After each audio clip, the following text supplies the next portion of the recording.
Cigarette খাও? খাই। কেন খাও? এখন থেকে আর কখনো সিগারেট খাবা না। কেন? আমি বলছি তাই। কে আপনি? জানি না। আমি আপনার কথা শুনবো কেন? আমি বলছি তাই শুনতে হবে। তুমি রাত জাগো? জি, প্রতিটি রাতই জাগা হয়। আজকে রাত থেকে ভালো ছেলের মতো তাড়াতাড়ি ঘুমিয়ে পড়বা। বললেই হলো। জি, বললেই হবে। মুখের ওপর কথা বলবা, একদম মেরে সোজা বানিয়ে ফেলবো। এত অগোছালো কেন তুমি? নিজেকে গুছিয়ে রাখতে পারো না? গুছিয়ে নিলে কেউ আবার এলোমেলো করে দিবে, তাই অগোছালো জীবনটাই ভাল লাগে।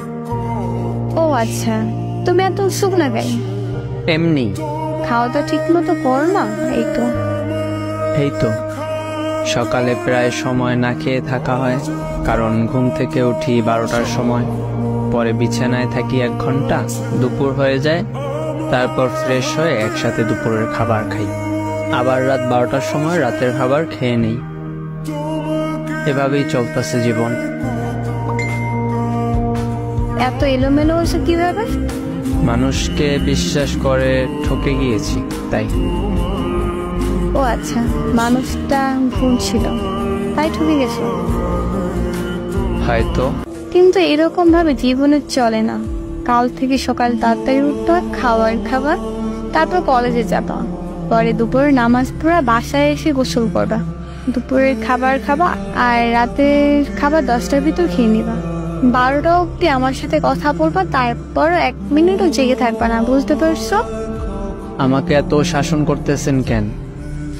আর আমি আপনার সাথে 12টা অব্দি কথাও বা বলবো কেন? তুমি তো দেখি অনেক কথা বল, যা বলবো ওইটা করবা মানে করবাই।